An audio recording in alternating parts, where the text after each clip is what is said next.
नेपालको स्वीकृति बिना नै भारतले लगानी गर्न पाउने किन गरियो भारतसँग घातक सम्झौता?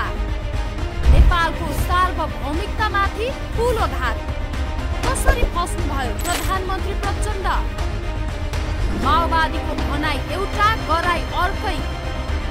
कसरी हेप्दैछ भारतले नेपाललाई? भारतका विदेश मन्त्री एस जयशंकरको नेपाल भ्रमणमा भएको चलखेल विशेष द न्यूज रिभ्यू।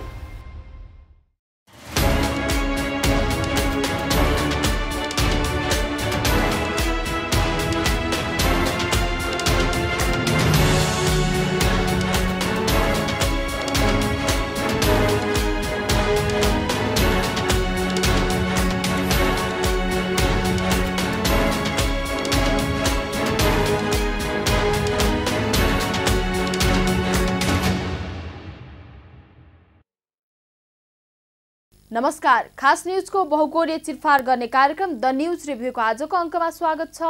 म रिचा दाहाल। दर्शकवृन्द, छिमेकी देश भारतका विदेश मन्त्री एस जयशंकर 2 दिने नेपाल भ्रमण गरी गत शुक्रबार स्वदेश फर्कनु भयो। तर यो भ्रमणले ल्याएको तरङ्ग भने अझै सेलाएको छैन। भारतीय विदेश मन्त्री जयशंकरको भ्रमणका क्रममा नेपाल र भारतबीच 4 बुँदे सम्झौता भएका छन्। त्यसमध्ये 2वटा बुँदाको विषयमा व्यापक चर्चा भएको छ। त्यसमध्ये एउटा बुँदा हो 10 वर्षभित्र भारतले नेपालबाट 10,000 मेगावाट बिजुली खरिद गर्ने। अर्को बुँदा हो उच्च प्रभाव सामुदायिक विकास परियोजनाहरूको रकम 5 करोड रुपियाँबाट बढाएर 20 करोड रुपियाँ पुर्याउने। यी बुँदामध्ये 10 वर्षभित्र भारतले नेपालबाट 10,000 मेगावाट बिजुली खरिद गर्ने सम्झौतालाई स्वागत गरिएको छ। तर उच्च प्रभाव सामुदायिक विकास परियोजनाहरूको रकम 5 करोड रुपियाँबाट बढाएर 20 करोड रुपियाँ पुर्याउने सम्झौताको चौतर्फी विरोध भएको छ। त्यसो त नेपाल र भारतबीच सुल्झाउनु पर्ने पेचिला समस्याहरू निकै धेरै छन्। तर भएका समस्या थाँती राख्दै नयाँ समस्या सृजना गर्न थालिएको छ। अरू तमाम समस्या थाँती राख्दै र उच्च प्रभाव सामुदायिक विकास परियोजनाहरूको रकम 5 करोड रुपियाँबाट बढाएर 20 करोड रुपियाँ पुर्याउने सम्झौता किन गरियो भन्ने प्रश्न उठ्नु स्वाभाविकै हो। के हो उच्च प्रभाव सामुदायिक विकास परियोजना? एउटा सार्वभौम देशको दूतावासले अर्को सार्वभौम देशको सरकारलाई सोध्दै नसोधी आर्थिक लगानी गर्ने प्रचलन विश्वका अरू कुन देशमा होला? नेपालका विभिन्न विकास योजनामा सिधै लगानी गर्न दिनु भनेको भारतको प्रभाव विस्तारका लागि अवसर दिनु हो कि होइन? विकास योजनाको लगानी र खर्च सम्बन्धीको अधिकार नेपालको आन्तरिक मामिला हो कि होइन? नागरिकको आन्तरिक मामिलामा भारतलाई सिधै अधिकार दिनुको रहस्य के हो? यस्ता कामले सार्वभौमिकता, स्वतन्त्रता र राष्ट्रियता कमजोर हुन्छ कि हुँदैन? यी र यस्ता तमाम प्रश्न उठेका छन्। दर्शकवृन्द, आजको द न्यूज रिभ्यूमा प्रस्तुत छ यिनै प्रश्नहरूको सेरोफेरमा रहेर हाम्रा सहकर्मी बिन्दुकान्त घिमिरेले तयार गरेको टिप्पणी।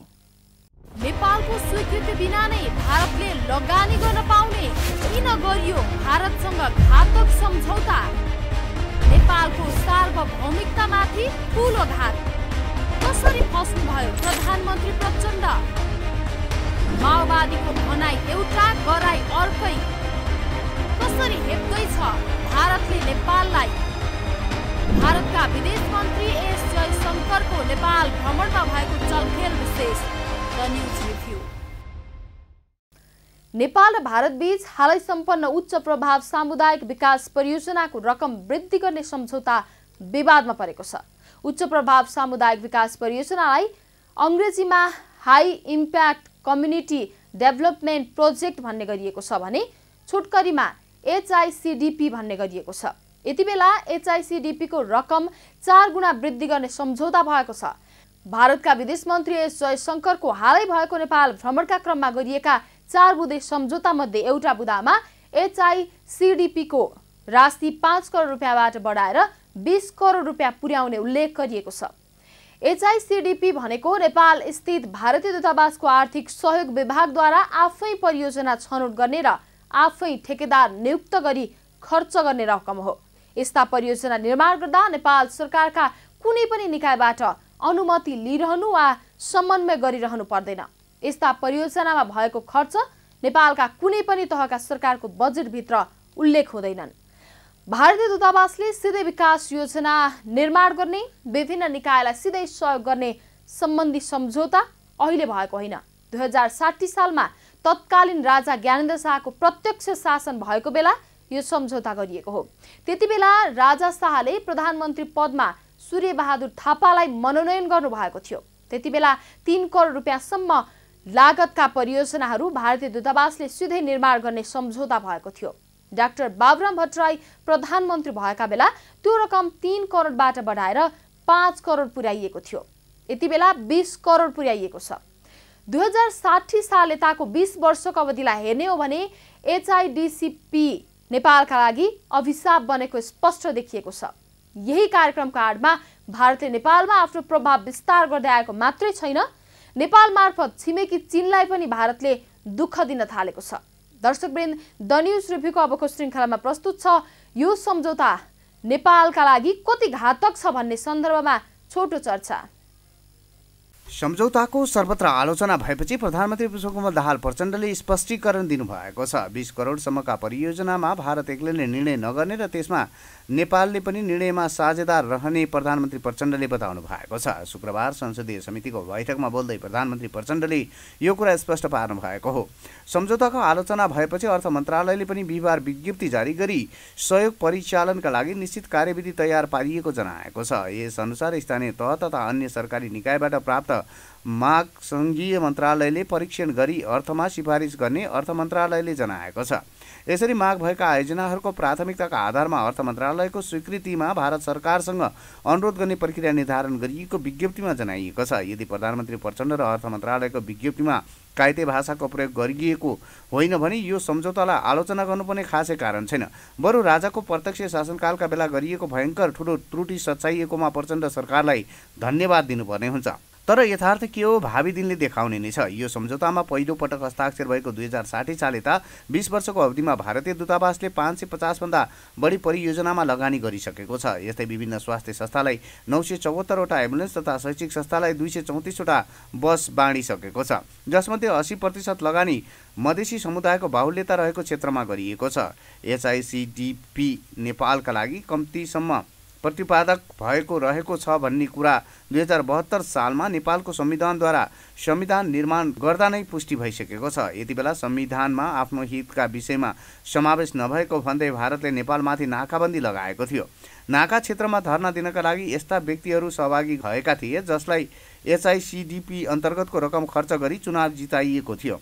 HICDPमा नेपालको सार्वभौमिकताका लागि कतिसम्म घातक छ भन्ने कुरा भारतीय नाकाबन्दीमा सहभागी भएका नेपाली नागरिकहरूले पुष्टि गरिसकेका नै छन्। यस्तो लगानी चीनको सीमा क्षेत्र नजिक गाउँहरूमा समेत पुगेको समाचारले 1.5 वर्ष अघि ठुलै तहल्का मचाएको थियो। छिमेकी मित्र राष्ट्र चीनले नेपाल भारतबीच HICDPC सम्झौता भए यता नेपाललाई दिँदै आएको आर्थिक सहयोगमा व्यापक कटौती गरेको छ।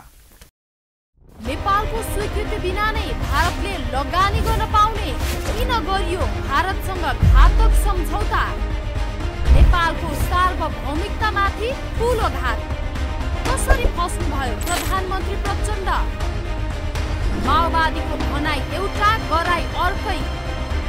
कसरी हेप्दैछ भारतले नेपाललाई? भारतका विदेश मन्त्री S जयशंकरको नेपाल भ्रमणमा भएको चलखेल विशेष न्यूज रिभ्यू। भारतले उच्च प्रभाव सामुदायिक विकास परियोजना अन्तर्गत नेपालमा गर्न थालेको आर्थिक लगानीको दुष्प्रभाव सानो छैन। तर यस्तो लगानी एक्कासी आएको होइन। भारतले नेपाललाई सुरुदेखि नै आर्थिक सहयोग गर्दै आएको छ। बेलायतबाट मुक्त भई जति बेला भारतको जन्म भयो त्यति बेलादेखि नै भारतले नेपाललाई आर्थिक सहयोग गर्दै आएको थियो। तर यस्तो आर्थिक सहयोग नेपाल सरकारसँगको सम्झौता मार्फत हुन्थ्यो। त्यसलाई इन्डियन एन्ड मिसन भन्ने गरिन्थ्यो। नेपालमा भारतले विक्रम सम्वत 2011 सालमा इन्डियन एन्ड मिसन मार्फत औपचारिक रूपमा सहयोग गर्न थालेको हो।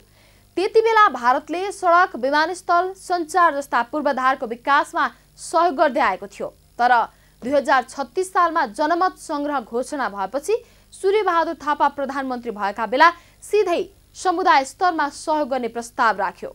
जनमत संग्रहमा निर्दललाई जिताउनु पर्ने भएकाले तत्कालीन प्रधानमन्त्री सूर्यबहादुर थापाले हुन्न भन्न सक्नु भएन। त्यसमा पनि पञ्चायतकालमा प्रधानमन्त्री नाम मात्रैको हुन्थ्यो। सबै निर्णय राजदरबारबाटै हुन्थ्यो। 2036 सालदेखि भारतको अनुदानमा हुँदै आएको इन्डियन एन्ड मिसन कार्यक्रम परियोजनालाई साझा विकास परियोजना SDP को नाम दिन थालियो। नेपाललाई दिने यस्तो सहयोग भारतीय दूतावासको आर्थिक सहयोग विभाग मार्फत सञ्चालन गर्न थालियो। तर त्यति बेलासम्म हरेक परियोजनामा सरकारको स्वीकृति लिनु अनिवार्य थियो। 2059 सालमा तत्कालीन राजा ज्ञानेन्द्र शाहले शासन सत्ता हातमा लिएपछि भारतले फेरि बार्गेनिङ सुरु गर्यो। साझा विकास परियोजनालाई उच्च प्रभाव सामुदायिक विकास परियोजना नाम दियो। 3 करोड रुपियाँ लागतसम्मका परियोजना भारतीय दूतावासले सिधै निर्णय गर्न सक्ने, नेपाल सरकारको स्वीकृति लिन नपर्ने सम्झौता भएको 2060 सालमा हो, जुन बेला सूर्यबहादुर थापालाई राजा ज्ञानेन्द्र शाहले प्रधानमन्त्री बनाउनु भएको थियो। संयोगले मान्नुपर्छ 2060 सालमा यो सम्झौता हुँदा पनि सूर्यबहादुर थापा नै प्रधानमन्त्री हुनुहुन्थ्यो। त्यति बेला सार्वभौम सत्ता सङ्कटमा पर्ने गरी भारतसँग सम्झौता गरिएको भन्दै विरोध गर्नेमा सबभन्दा अघि माओवादी नै थियो। 2060 सालमा सूर्यबहादुर थापाको पालामा यो सम्झौता हुँदा माओवादीले वक्तव्य नै निकालेर विरोध गरेको थियो। तर 2068 सालमा माओवादी नेता डाक्टर बाबुराम भट्टराई प्रधानमन्त्री हुँदा यो रकम बढाएर 3 करोडबाट 5 करोड रुपियाँ पुर्याइयो। यति बेला माओवादी अध्यक्ष प्रचण्ड प्रधानमन्त्री भएका बेला यो रकम 5 करोड रुपियाँबाट बढाएर 20 करोड रुपियाँ पुर्याइएको छ। दर्शकवृन्द, द न्यूज रिभ्यूको अबको श्रृङ्खलामा प्रस्तुत छ यस सन्दर्भमा छोटो चर्चा। पञ्चायत कालमा नियन्त्रित रूपमा ठूला विकास आयोजनामा मात्र सीमित भएको भारतीय सहयोग 2046 को राजनीतिक परिवर्तनपछि नेपालका समुदाय स्तरमा पनि विस्तार गरियो। भारतले नेपाल सरकारसँग समन्वय नगरी आफू कुशी लगानी गर्न थालेको भने 2060 मा सूर्यबहादुर थापा प्रधानमन्त्री भएका बेलादेखि हो। त्यस वर्षदेखि भारतले साना विकास परियोजना मार्फत लगानी सुरु गरेको हो, जस अन्तर्गत भारतीय दूतावासले 3 करोड सम्मका परियोजनामा सिधै लगानी गर्थ्यो। यस क्रममा भवन निर्माण, बस तथा एम्बुलेन्स सहयोग, कृषि, खानेपानी, पुल निर्माण तथा क्षमता विकास लगायत क्षेत्रमा सहयोग गर्न थाल्यो। यसरी सिधै समुदायमा गर्ने लगानी 3 करोड रहेकोमा 2068 सालमा बाबुराम भट्टराई प्रधानमन्त्री भएका बेला त्यसलाई बढाएर 5 करोड पुर्याइयो, जसलाई बढाएर अहिले 20 करोड पुर्याइएको छ। गत बिहिबार नेपाल भारत संयुक्त आयोगका बैठकमा भएको सम्झौताको पहिलो बुँदामा यो विषयलाई समावेश गरिएको छ। उच्च प्रभाव सामुदायिक विकास परियोजना HICDP अन्तर्गत यो सहयोग बढाएर 20 करोड पुर्याइएको हो। नेपालको बजेट प्रणालीमा नपर्ने गरी दूतावासले गर्ने प्रत्यक्ष सहयोगले नेपालकै राजनीतिमा प्रत्यक्ष असर पर्ने भन्दै नागरिक अगुवाहरूले पनि विरोध गरेका थिए। भारतको सिधा सहयोगको आलोचना भएपछि 2076 मा केपी ओली नेतृत्वको सरकारले एकद्वार प्रणालीबाट मात्रै लिनुपर्ने भन्दै परियोजना कार्यान्वयन गर्ने निकाय र ढाँचा तोक्ने निर्णय गरेको थियो। तर उक्त निर्णय कार्यान्वयनमा आउन सकेको थिएन। नेपाल भारत बीच high impact community development project HICDP कार्यान्वयनका लागि भएको सहमतिमा भारतले 20 करोड सम्मका परियोजनामा सिधै लगानी गर्न पाउने उल्लेख छ। त्यसबाट नेपालको सार्वभौमिकता, स्वतन्त्रता र राष्ट्रियतामाथि गम्भीर आँच पुगेको छ। नेपाल सरकारले त्यसरी नेपालका विभिन्न विकास योजना, आन्तरिक मामिला र लगानी सम्बन्धी भारतलाई रकम बाँड्नका लागि अधिकार दिने सहमति गर्नु सानो कुरा होइन। यो सहमतिले देशको सार्वभौमिकता र राष्ट्रियतामाथि गम्भीर प्रहार गरेको कुरा स्पष्ट छ। भारतले नेपालका विभिन्न विकास योजनामा त्यसरी सिधै लगानी गर्न पाउनु भारतीय प्रभावलाई बढाएर लैजानु हो। विकास योजनाको लगानी र खर्च सम्बन्धीको अधिकार नेपालको आन्तरिक मामिला हो। नेपालको आन्तरिक मामिलामा भारतलाई हस्तक्षेप गर्नका लागि सहमति गर्नु भारतको प्रभावलाई कायम गर्नु हो। त्यसरी यो सहमति देशको सार्वभौमिकता, स्वतन्त्रता र राष्ट्रियताका विरुद्ध रहेको कुरा स्पष्ट छ। नेपालको स्वीकृति बिना नै भारतले लगानी गर्न पाउने किन गरियो भारतसँग घातक सम्झौता?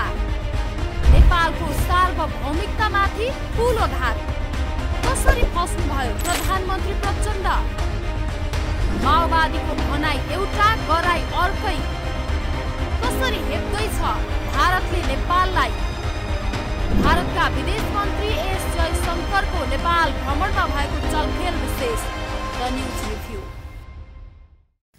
नेपाल र भारत यस्ता छिमेकी देशहरू हुन् जहाँ समस्या नै समस्याका चाङहरू छन्। यति धेरै समस्या झेलेका दुईवटा देशहरू विश्वमा कहीँ पनि छैनन्। पहिलो कुरा त नेपाल र भारत बीच करिब 2000 किलोमिटर लामो स्थलगत सीमा छ, जुन सीमा खुला भएका कारण नेपाली हो को भारतीय हो भन्ने कुरा छुट्याउन सकिने अवस्था छैन।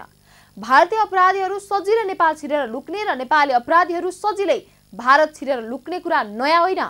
खुला सिमाना भएकाले तस्करी पनि उत्पातै बढेको छ। यही तस्करीका कारण नेपालको आर्थिक अवस्था चौपट भइरहेको छ। 1.5 अर्ब जनसङ्ख्या भएको भारत जस्तो ठूलो देशसँग खुल्ला सिमाना भएका कारण नेपालले बेहोर्नु परेका कष्टहरू पनि हनिसाध्य छैनन्। एकातिर नेपालले भारतसँग धेरै नै ठूलो व्यापार घाटा बेहोर्नु परेको छ। वार्षिक करिब 15 खर्ब रुपियाँ बराबरको वस्तु भारतबाट आयात हुन्छ, तर नेपालबाट वार्षिक पुग नपुग 1.5 खर्बको वस्तु मात्रै भारत निर्यात हुन्छ। नेपालभित्रको रोजगारी भारतीय श्रमिकहरूले ओगटी दिएका कारण नेपालीहरू रोजगारीका लागि खाडी तथा मलेसिया जान बाध्य भएका छन्। नेपालबाट वार्षिक 5 देखि 7 खर्ब रुपियाँ बराबरको रेमिट्यान्स भारत जाने गरेको छ। शिक्षा तथा स्वास्थ्य उपचारका नाममा पनि नेपालबाट ठूलो रकम भारत गइरहेको छ। यति मात्रै होइन, धार्मिक तथा अन्य पर्यटनका नाममा पनि नेपालबाट ठूलो रकम भारत जाने गरेको छ। यसैगरी नेपालको सडक यातायातको क्षेत्र पनि भारतीयहरूकै कब्जामा छ। खास गरी नेपालको ढुवानी व्यवसायमा भारतको एकाधिकार जस्तै छ भन्दा पनि फरक पर्दैन। भूपरिवेष्टित देश नेपाललाई भारतले आवश्यक हवाई रूट नदिएका कारण पोखरा र भैरहवामा निर्मित अन्तर्राष्ट्रिय विमानस्थलहरू सञ्चालनमा आउन सकेका छैनन्। महाकाली भन्दा पूर्वतर्फको लिम्पियाधुरा क्षेत्रलाई अहिले पनि भारतले आफ्नो भन्दै सेना तैनाथ गरेको छ। दर्शकवृन्द, द न्यूज रिभ्यूको अबको श्रृङ्खलामा प्रस्तुत छ भारतको हेपाहा प्रवृत्ति र नेपालका नीति निर्माताहरूको लाचारीका सन्दर्भमा छोटो चर्चा। नेपालमा सडक यातायातको साधनहरूको मूल्य निकै महँगो पर्छ। मालवाहक ट्रक, बस, कार, मोटरसाइकल लगायतका यातायातका साधनहरूमा नेपाल सरकारले निकै ठूलो कर लगाउने गरेको छ। नेपालमा सञ्चालनमा आउने मालवाहक ट्रक, बस, कार, मोटरसाइकल लगायतका साधनहरू प्रायजसो भारतमा निर्माण हुन्छन्। भारतबाट आयात गरिँदा निकै चर्को भन्सार शुल्क लगाइन्छ। अन्य करहरू पनि निकै चर्का हुन्छन्। त्यसैले भारतभन्दा नेपालमा ट्रक, बस, कार, मोटरसाइकल लगायतका साधनहरूको मूल्य 3 गुणा जति महँगो पर्छ। उदाहरणका लागि भारतमा 5 लाख रुपियाँमा पाइने कार नेपालमा 22 लाख रुपियाँ पर्छ। भारतमा 1 लाख रुपियाँमा पाइने मोटरसाइकल नेपालमा 3 लाख रुपियाँ पर्छ। मालवाहक ट्रक तथा बसहरूको पनि भारत र नेपालमा मूल्यको अनुपात एउटै हो। थोरै सडक भएका कारण नेपालमा ट्राफिक समस्या नहोस्, विलासिताका वस्तु खरिदका लागि नेपाली पैसा विदेश नजाओस्, साथै राज्यको खर्च पनि चलोस् भन्नका लागि सरकारले ट्रक, बस, कार, मोटरसाइकल लगायतका साधनहरूमा निकै चर्को कर लगाएको हो। यसरी चर्को कर लगाउनुलाई अन्यथा लिन पनि मिल्दैन, तर यसको फाइदा तस्कर तथा गलत धन्दा गर्नेहरूले उठाइरहेका छन्। भारतीय नम्बर प्लेटका ट्रक, बस, कार, मोटरसाइकल लगायतका साधनहरू नेपालमा निर्बाध चल्न नपाउने कानुनी प्रावधान त राखिएको छ, तर त्यो प्रावधानको कार्यान्वयन नहुँदा गलत धन्दा गर्नेहरू प्रोत्साहित भइरहेका छन्। प्रहरीलाई धम्काएर वा घुस खुवाएर भारतीय नम्बर प्लेटका सवारी साधनहरू नेपालमा निर्बाध गुडिरहेका छन्। तराई मधेस क्षेत्रमा त नेपाली भन्दा भारतीय नम्बर प्लेटका सवारी साधनहरूको सङ्ख्या ठुलो छ।